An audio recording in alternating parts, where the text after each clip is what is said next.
हमारे तत्वदर्शी ऋषियों ने कुशासन पर बैठ करके सुशासन के सूत्रों का संचालन किया। हमारे गुरुकुलों ने, गहन वनों में चलने वाले गुरुकुलों ने चक्रवर्ती सम्राटों के निर्माण में एक महत्वपूर्ण भूमिका निभाई। ऋषि क्या होता है? जिसका जीवन पूर्णतया निस्वार्थता और निरहंकारिता से प्रेरित होकर संपूर्ण समाज के व्यापक हितों के लिए समर्पित होता है। उसके पास ना तो राज्य होता है, न सत्ता होती है, न सेना होती है, न आर्थिक शक्तियां होती हैं, धन होता है। उसके पास केवल ज्ञान होता है, तपस्या होती है, संपूर्ण समाज के व्यापक हितों की साधना होती है। ऋषि का काम समाज की लोक चेतना को जगाना है। लोक सेवा का उसका व्रत होता है। लोक कल्याण और लोक मंगल के दिव्य भावना से समर्पित उसका संपूर्ण जीवन संपूर्ण समाज के व्यापक हितों के लिए समर्पित होता है। उसी का परिणाम है उसे संपूर्ण समाज की श्रद्धा प्राप्त होती है। राज सत्ता उसके द्वार पर नत होती है। जब कोई राजा किसी ऋषि के आश्रम में प्रवेश करता था तो अपनी सेना को बाहर गेट के द्वार पर छोड़कर आता था, रथ से उतर कर आता था, उसका राज मुकुट उसके हाथ में होता था, उसका शीश झुका होता था।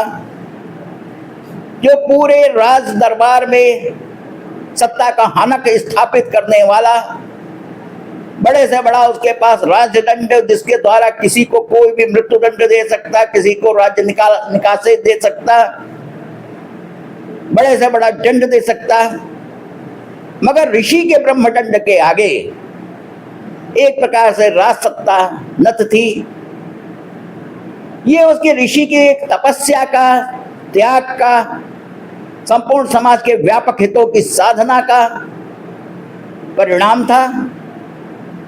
प्रायः और हम पूरा देखते हैं कि भारतीय मानव सभ्यता का विकास, मानव संस्कृति का निर्माण में दो विचारधाराओं के अंतर्द्वंद और अंतर संघर्ष का ही परिणाम है। एक और राक्षस तंत्र है, दूसरी ओर ऋषि तंत्र है। राक्षस तंत्र जो शोषण की व्यवस्था पर आधारित है, सब कुछ अपने में कैप्चर कर लेना चाहता है, सारा वो वर्चस्व की लड़ाई लड़ रहा है। उसके पास आज के संदर्भों में देखें तो अमेरिका भारत पर 50% का टैरिफ लगाने की घोषणा करने वाला, चाइना एक प्रकार से तालिबानी सोच रखने वाले, पाकिस्तान आतंकवाद का खुला समर्थन करने वाले, एक ओर से अपरोक्ष रूप से सब राक्षस ही तो हैं। प्रायः हम लोग जैसे रामलीलाओं में देखते थे और या फिल्मों में देखते रहे, हमारे राक्षसों का स्वरूप केवल काला काला रंग, सिर पे सींग, बड़ी बड़ी मूछें, अट्टहास करता है, हा करता उनका चेहरा। तो ये नहीं, ये राक्षस नहीं। आज व्हाइट कलर राक्षस भी समाज में ज्यादा हुए जो अपने स्वार्थों के लिए समाज का शोषण कर रहे हैं। और ऋषि का माना गया क्या होगा, सब लंबी सी दाढ़ी होगी, कोई भगवा पहने होगा, केसरी भगवा पहने होगा, जंगलों में तपस्या करने वाला। तो केवल जंगलों में तपस्या करने वाला नहीं हमारा ऋषि था। ठीक है, जंगलों में तपस्या करता था, संपूर्ण समाज के व्यापक हितों के लिए साधना करता था, मगर उसी साधना में चरक जैसा रसायनज्ञ तैयार हुआ। उसी साधना में सुश्रुत जैसा शल्य चिकित्सक हुआ। उसी साधना में पाणिनि जैसा व्याकरण शास्त्री तैयार हुआ। उसी साधना में वाराह मिहिर जैसा खगोल शास्त्री उत्पन्न हुआ। हमारी दो संस्कृतियों का जो टकराव का बात कही, ऋषि संस्कृति और राज सत्ता, ऋषि संस्कृति और राक्षस संस्कृति।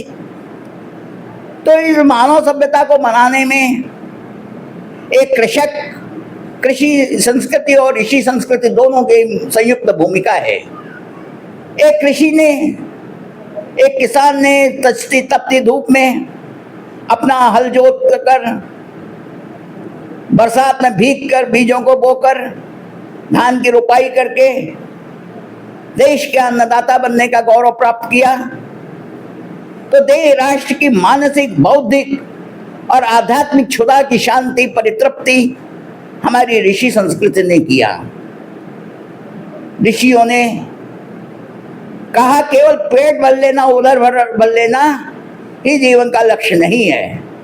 हाँ, हमारे संपूर्ण संतुष्टि में हमारी मानसिक, बौद्धिक, आध्यात्मिक संतुष्टि, हमारी वैचारिक चेतना की परितृप्ति होना भी हमारे जीवन का लक्ष्य है।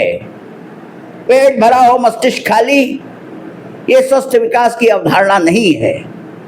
तो एक प्रकार से हमारे ऋषियों ने समाज जीवन के प्रत्येक क्षेत्र को जगाने का कार्य किया। आज के संदर्भों में हम कह सकते हैं मिसाइल मैन, भारत रत्न पूर्व राष्ट्रपति डॉक्टर APJ अब्दुल कलाम हो, या एकात्म मानव दर्शन देने वाले भारतीय राजनीति के में सरलता, सादगी, शुचिता के पर्याय, राष्ट्र धर्म के पूर्व संपादक, चाहे साहित्य की दृष्टि से देखें, चाहे उनको एकात्म मानव दर्शन के अमर प्रणेता के रूप में देखें, पंडित दीनदयाल उपाध्याय, जीवन दान देने वाले, अपने को चित्रकूट की धरती पर खपा देने वाले नानाजी देशमुख, राजनीति को छोड़कर स्वदेशी आंदोलन का विचार देने वाले भारतीय मजदूर संघ के संस्थापक दत्तोपंत ठेंगड़ी जी हो, ये सब हमारे ऋषि तो थे जिन्होंने समाज जीवन के प्रत्येक क्षेत्र को जगाने का, प्रत्येक क्षेत्र में भारत को अग्रगण्य बनाने का, विश्व के पटल पर एक अतुल भारत का, अपराजेय भारत का, एक ऊर्जावान भारत का, एक संकल्पवान भारत का स्वप्न देखा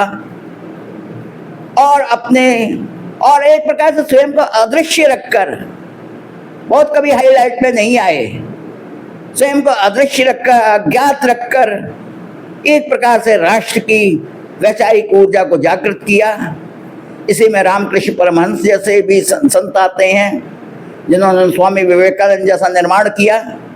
इन्हीं में चाणक्य जैसे ऋषि आते हैं जिन्होंने चंद्रगुप्त मौर्य जैसा निर्माण किया। इसी में समर्थ गुरु रामदास जी जैसे हमारे गुरु परंपरा के अनुगामी आते हैं जिन्होंने छत्रपति शिवाजी जैसा जीवन शासक दिया, जिसने 50 साल में सारी परिस्थितियां बदल दिया। उनके जन्म से पूर्व का कैसा भारत था, कैसा राष्ट्र का, उसके बाद कैसी सारी स्थितियां हो गई। सारे जहाँ पे कोई मंदिर तोड़े जा रहे थे, मूर्तियां ध्वस्त की जा रही थी, हिंदू महिलाओं का, बालिकाओं का शोषण हो रहा था, कब के धर्म मुगल सैनिक आकर किसी को उठा ले जाते थे, कोई यज्ञ की, कोई तप की जगह नहीं थी। सारी परिस्थितियों को छत्रपति शिवाजी ने बदल दिया। मगर वे आजीवन समर्थ गुरु रामदास के नियंत्रण में रहे।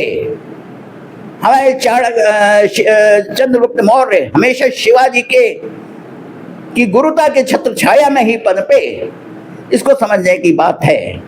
तो ऐसे ऋषि पंचमी के पावन अवसर पर हम सभी ज्ञात अज्ञात कला के साधकों को, साहित्य के सर्जकों को, महर्षि वाल्मीकि हो चाहे देवर्षि नारद जैसा हो, सबको एक प्रकार से सामूहिक रूप से नमन करते हैं, प्रणाम करते हैं। और निश्चित रूप से वे सब प्रणम्य हैं, वे सब हमारे श्रद्धा के पात्र है। भले उनके पास कोई शासन का, सत्ता का कोई अधिकार नहीं था, मगर उनके तप का, त्याग का, समर्पण का परिणाम था कि राज सत्ता उनके द्वार पर नत थी। और चाहे देवताओं हो चाहे असुरों का देवासुर सारा संग्राम जो देवासुर का चला, दो ऋषियों का ही था, चाहे बृहस्पति और शुक्र।